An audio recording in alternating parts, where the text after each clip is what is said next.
പോയിട്ട് ആ ബാറ്റ് എടുത്ത് അവിടെ ഒരു ബോൾ ഇരിപ്പുണ്ടോ? ഇവിടെ ബോൾ, പിങ് പോങ് ബോൾ, ആ ഒരു ബോൾ ആ അതെടുത്ത് അതിനകത്ത് വെച്ചിട്ട് അവിടെ വന്ന് നിൽക്കി. മൾട്ടി ടാസ്കിങ്ങിന്റെ ആളല്ലേ, പലതും ചെയ്യണം. അപ്പൊ നമുക്ക് നോക്കാം. അമ്മേ. അത് ഇങ്ങനെ പിടിച്ചിട്ട് അതിനകത്ത് ആ ബോൾ ബാലൻസ് ചെയ്ത് ആ അതങ്ങനെ ഇരിക്കട്ടെ. ആ.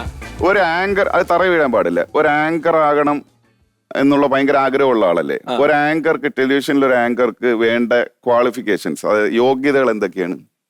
നന്നായിട്ട് സംസാരിക്കാനും നമ്മുടെ ഒരു സിറ്റുവേഷൻ ഇപ്പൊ നെഗറ്റീവായി പോയിക്കൊണ്ടിരിക്കുന്നുണ്ടെങ്കിൽ അതൊന്ന് എന്റർടൈൻമെന്റ് ആക്കി ഒന്ന് ബോൾ തറ വീണ ഫെയിലാണ്, ഇറങ്ങിപ്പോ ഒന്ന് അവിടെയുള്ള എല്ലാവരെയും ഒന്ന് ഓണാക്കി നമ്മള് ആ ഒരു സിറ്റുവേഷൻ മെയിൻറ്റെയിൻ ചെയ്ത് കൊണ്ടുപോകാനുള്ള കഴിവ് വേണം. പിന്നെ പെട്ടെന്ന് സ്പോണ്ടാനിയസ് ആയിട്ട് ക്വസ്റ്റ്യൻസ് ആൻഡ് ആൻസേഴ്സ് വരണം. പിന്നെ എന്താ പറയാ, ഞാൻ ഒരിക്കലും പാടില്ല. ഇന്ത്യയുടെ വൈസ് പ്രസിഡന്റ് ആരാ? ആരുടെ? ഇന്ത്യയുടെ വൈസ് പ്രസിഡന്റ് എനിക്കറിയില്ല. സ്പോണ്ടേനിയസ് ആയിട്ട് ആൻസർ പ്രസിഡന്റ് പറഞ്ഞാൽ മതി. അറിയില്ല, അതാണ് ആൻസർ. എന്റെ പ്രസിഡന്റും അറിയില്ല. അതായത് ഭയങ്കര കോൺഫിഡന്റ് ആയിട്ട് ചിരിച്ച് സന്തോഷത്തിൽ പറയണം. ഇന്ത്യയുടെ പ്രസിഡന്റിനെ അറിയില്ലെങ്കിൽ അത് കുറച്ചൊരു ഞാൻ പറഞ്ഞ പേടിയാണ് എനിക്ക്. അതുകൊണ്ട് ഞാൻ പഠിക്കാമല്ലോ. വെറുതെ എന്തിനാ ക്യാമറന്റെ മുന്നിൽ നിന്ന് ആറുന്നേ? അതിലും നല്ലത് അറിയില്ല എന്ന് പറയുന്നത്. അപ്പൊ ഇത് ഇപ്പം നിങ്ങളൊരു ആങ്കർ ആയിട്ട് ഒരു സ്റ്റേജ് നിൽക്കുമ്പോ അപ്പൊ നിങ്ങൾക്ക് എന്താ വാല്യൂ? നിങ്ങൾക്ക് ഒരു ഇന്ത്യയുടെ പ്രസിഡന്റ്, ഇന്ത്യക്കാരനായ നിങ്ങൾക്ക് ഒരു ഇന്ത്യയുടെ പ്രസിഡന്റിനെ അറിയില്ലെങ്കിൽ ജനറൽ നോളജ് വേണ്ട ഒരു കാര്യം തന്നെയാണ്. ഇത് ജനറൽ നോളജ് അല്ല, ഇതെന്ന് പറയുന്നത് നേഷൻ അവയർനെസ് ആണ്. ഒരു ഇന്ത്യൻ പൗരൻ എന്നുള്ള നിലയ്ക്ക് മിനിമം അറിയേണ്ടതാണ്. എനിക്കും നെഗറ്റീവ്സ് ഉണ്ട്.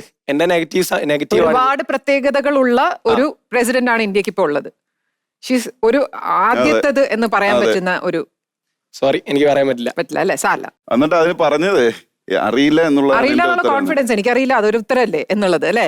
എല്ലാത്തിലും കോൺഫിഡന്റ്, അതാ പ്രശ്നം. കേരളത്തിന്റെ വിദ്യാഭ്യാസ മന്ത്രി ആര്? ഓപ്ഷൻസ് എന്നാൽ പറയാം. പ്രഭാകര വർമ്മ, ഗോപിനാഥൻ നായർ, ദ്രൗപതി മുർമു. മാറി കേട്ടാ. ഞാൻ ഇപ്പൊ ഈ പറഞ്ഞ പേരിൽ ഏതെങ്കിലും ഒരു പേര് കേട്ടിട്ടുണ്ടോ? ദ്രൗപതി മുർമു കേട്ടിട്ടുണ്ട്. ആരാന്നറിയില്ല. ഒരു കാര്യം നിന്ന് പറയുമ്പോൾ ഭയങ്കര കോൺഫിഡൻസോടെ വിവരമില്ലായ്മ പറയുന്നത് ഒരു യോഗ്യതയായിട്ട് തോന്നിയിട്ടുണ്ട്? ഇല്ല, എനിക്ക് ആ യോഗ്യത ഇല്ല. ഞാനതിൽ നെഗറ്റീവാണ്, സമ്മതിച്ചു.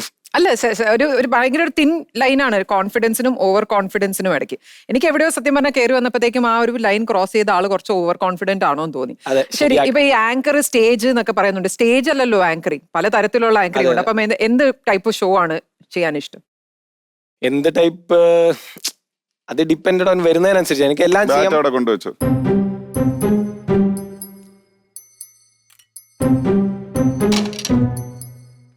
നമ്മളിപ്പോ ഒരാളെ ഒരു ഫ്രഷർ, ഇപ്പൊ ബമ്പർ ചിരിയൊക്കെ അങ്ങനെയല്ലേ, ഫ്രഷറായിട്ട് വരുന്ന ഒരാൾ കയറി വരുമ്പോൾ അയാൾ ഒന്നുകൂടെ കോൺഫിഡൻസ് ചെയ്ത് നമുക്ക് അറിയാവുന്ന കുറച്ച് കാര്യങ്ങളൊക്കെ പറഞ്ഞു കൊടുത്ത് അയാൾക്കൊരു എനർജി കിട്ടുന്ന രീതിയിൽ എന്തെങ്കിലും ചെയ്യുന്ന ഒരു, ഇപ്പോ കാർത്തികേട്ടൻ ചെയ്യുന്ന പോലത്തെ ആങ്കറിങ് എനിക്ക് വളരെ ഇഷ്ടമാണ്. അങ്ങനെ ചെയ്യാൻ കാർത്തികുണ്ട്. പിന്നെ എന്തിനാ നിങ്ങള്?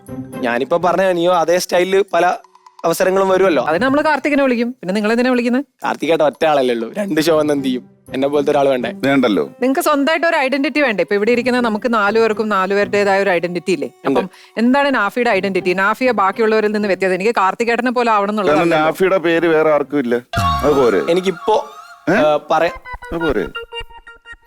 ചേട്ടാ, എനിക്കിപ്പോ പറയാൻ മാത്രമുള്ള ഒരു ഐഡന്റിറ്റി ഇല്ല. ഞാനത് ഉണ്ടാക്കാൻ വേണ്ടിയുള്ള ശ്രമത്തിലാണ്. നേരത്തെ പറഞ്ഞില്ലേ ഞാനൊരു വീഡിയോ ഇട്ട് കഴിഞ്ഞാൽ 1 മില്യൺ ആളുകൾ കാണും. 3 മില്യൺ ഉണ്ട്, 1.5 മില്യൺ ഉണ്ട്. ഞാൻ പക്ഷെ ഇന്നേ വരെ ഇയാളെ യൂട്യൂബിൽ കണ്ടിട്ടില്ല. എന്താ വൈറലല്ലേ നിങ്ങള്? ഇതുപോലത്തെ ഒരു പ്ലാറ്റ്ഫോമിൽ വന്നു നോക്കുമ്പോ ഞാൻ എന്റെ പോസിറ്റീവ്സ് പറഞ്ഞിട്ട് നിങ്ങളെ എന്തായാലും അട്രാക്ട് ചെയ്യാൻ ശ്രമിക്കണം. അതിന് വേണ്ടിയിട്ട് പറഞ്ഞതാന്ന് കൂട്ടിക്കോ. അപ്പൊ ഈ പറഞ്ഞതൊക്കെ തള്ളായിരുന്നു? തള്ളല്ല, എന്റെ പോസിറ്റീവ്സ് ഞാൻ പറയും. നെഗറ്റീവ്സ് പറയൂ. നെഗറ്റീവ്സ് ഭയങ്കര ഇമോഷണലി പെട്ടെന്ന് ഡൗൺ ആവും. ആരെങ്കിലും ഫ്രണ്ട്സ് ഒക്കെ എന്തെങ്കിലും പറഞ്ഞാൽ എവിടെയെങ്കിലും പോയിരുന്ന ഒരൊറ്റ കരച്ചിലായിരിക്കും ചിലപ്പോ. ആരും തോന്നുന്നുണ്ടോ നാഫി? ഇപ്പൊ നിന്നെ എനിക്കെന്താ ഭ്രാന്തുണ്ട് വെറുതെ? ഇമോഷണലി ഡൗൺ ആവുന്നുണ്ടോ നാഫി? ഇപ്പൊ ഒരിക്കലും കോൺഫിഡൻസ് ഇല്ല. നിങ്ങൾ എന്തിനാണ് എന്നോട് ചോദിക്കുന്നത്? ഏത് ലെവലിലാ ചോദിക്കുന്നത്? എനിക്ക് നല്ലോണം അറിയാം. അതുകൊണ്ട് നിങ്ങളിപ്പോ ഇവിടെ എന്ത് പറഞ്ഞാലും എന്നെ അതൊന്നും ബാധിക്കൂല. പക്ഷെ നിങ്ങൾ പറയുന്ന ബാധിക്കും.